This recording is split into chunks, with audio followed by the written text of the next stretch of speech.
It's 1 a.m. I'm sitting in my Tesla at the Supercharger station again. The fifth person in line, watching my savings drain away at 40 cents per kilowatt hour. That's when I decided enough is enough. Yo, all my L's, they call me the V. Yo, she and I fuck my ex. Let's talk about numbers. First, because this is what shocked me the most. At home, I'm paying just 13 cents per kilowatt hour during the off-peak hours. That's less than 1/3 of what I was paying at Superchargers. With my monthly driving of about 2,000 miles, I'm saving a lot of money. But before we dive deeper, let me show you exactly what you're getting for $800. First, we have the Tesla wall connector, which is $450. Now, you might be like, whoa, why am I paying $450 for this thing? Just hang on, we're gonna get to it and stuff. Then the second thing you're gonna need is a professional electrician to install it. Let me warn you, don't try to install this thing by yourself because you might get shocked. But for me, I got lucky because my panel was in the garage, which kept my installation costs very low. So I only paid about $350 for my installation. Here's where it gets interesting. Remember those 1 a.m. Supercharger visits? Now I just plug in when I get home and let my utility company's smart charging program do the work. So here's the way it works when I'm charging at home. There's off-peak hour and there's on-peak hour. My off-peak hour is usually between 9 p.m.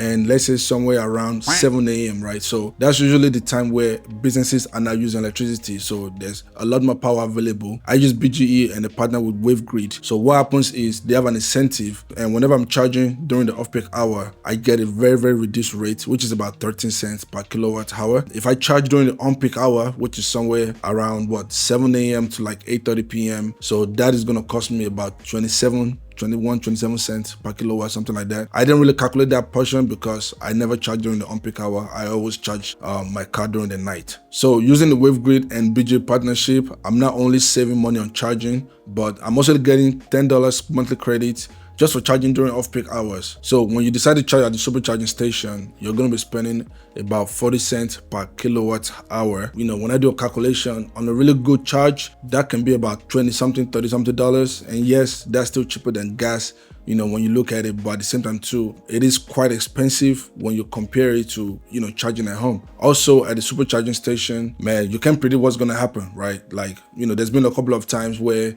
you know, I go to charge my car and I have to wait 30 minutes just to be able to charge the car, right? So there's a queue. So imagine like I'm going somewhere and I gotta like move real fast. I can't, right? Because I need to charge the car and I have to wait in line. Now on the other side, the supercharging is very, very fast. Like in 30 minutes, you can be good to go for, you know, at least around 50 miles and you're good for the day, right? Now, I really just use the supercharging when I'm going on a long distance and if I'm going on a road trip, like I've gone from Maryland to New York City a couple of times and I've used the supercharging station, you know, to do that. Now, let's talk about the benefits and some disadvantages to home charging, even though there aren't really a lot of disadvantages to home charging, you know, to be honest. So like I just split it out. The only disadvantage to home charging is it's going to take you a long time, you know, to charge the car versus, you know, the supercharging station.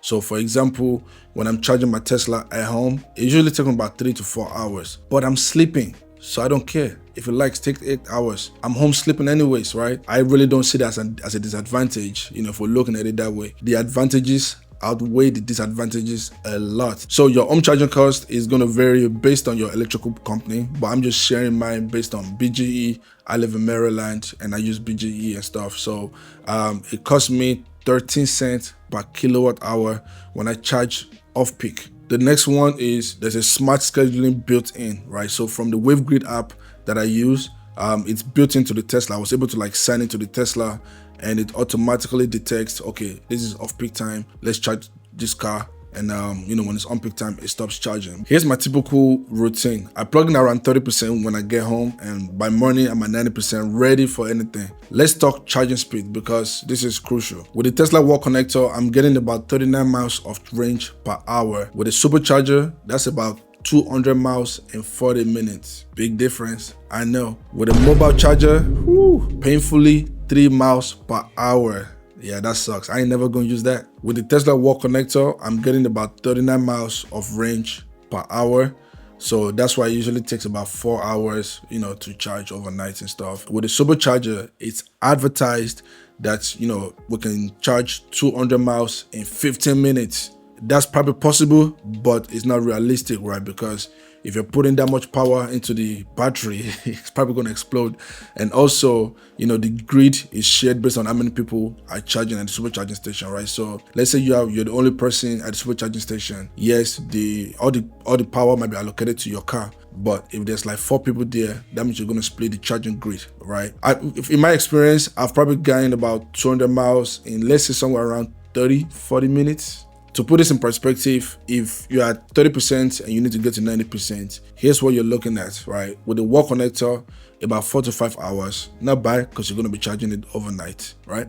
With the supercharger, about 30 minutes. Plus driving there and waiting, I ain't gonna hold you. I'm not saying much about that. Mobile charger, man, 24 hours. That's not great at all. And that's not really 24 hours. It's probably gonna take you like 2 days. Just don't even count it. Everything comes with its benefits and its disadvantages, right? So in this section, I want to talk about the disadvantages of the home charging station. And you know me, I'm gonna cook Tesla when it comes to this. It is slower than supercharging, but the difference is you're sleeping anyway, so it doesn't really matter. The second disadvantage is that it is a permanent installation. You cannot take it with you if you move. Well, you can take the box with you, but you're gonna need an electrician to come and charge your money again, right? So with the permanent installation, it kind of sucks. And to make things worse, if you're renting where you're living, your landlord might not approve you installing the charging station.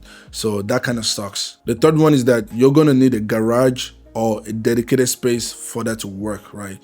9 out of 10, you definitely need a garage for it to work. Now, the fourth and last one is that, this is not really something you can control, but the installation cost can skyrocket if your electrical panel is far from your parking spot. So after 6 months, here's my verdict. If you have a garage and plan to keep your Tesla for at least a year, it's definitely worth the investment to get a wall connector. So here's my favorite part of this video, because what I want to do now is compare how much I've actually spent at the supercharging station versus how much I've spent at home. So I calculated how much I spent in the 2 months that I was using the supercharger. And I sell real estate, so I drive a lot. You can imagine, right? And I'm looking at it right now, and I spent about $400, at the supercharger station. And for me, I didn't buy Tesla to be spending $400 in 2 months to charge my car, which I know is not that bad, because I was definitely spending a lot more than that in gas, because I drive like an Uber driver. Like, I drive a lot, right?